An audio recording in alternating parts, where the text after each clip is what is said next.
ஒரு மலைக்கு பக்கத்தில் பசுமையான வயல்களுடன் ஒரு சிறிய கிராமம் இருந்தது.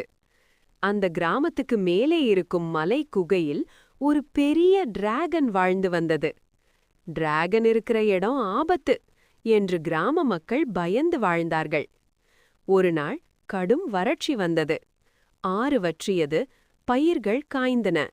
கிராமம் துயரத்தில் மூழ்கியது. அப்போது ஒரு சிறுவன், ஆதி, பயப்படாதீங்க, நான் டிராகனிடம் பேசி பார்க்கிறேன் என்றான். எல்லோரும் ஆச்சரியப்பட்டார்கள். ஆதி மலைக்கு ஏறி டிராகனை சந்தித்தான். ஆனால் டிராகன் கோபமாக இல்லை. அது தனிமையாகவும் சோகமாகவும் இருந்தது. எல்லோரும் என்ன பார்த்து பயப்படுறாங்க என்று டிராகன் சொன்னது. ஆதி மெதுவாக சொன்னான், எங்களுக்கு தண்ணீர் இல்லை, உதவி செய்ய முடியுமா? அந்த கணம் டிராகன் வானத்தை நோக்கி மூச்சை விட்டது. தீயாக இல்லை, மேகமாக மாறியது. மழை பெய்தது.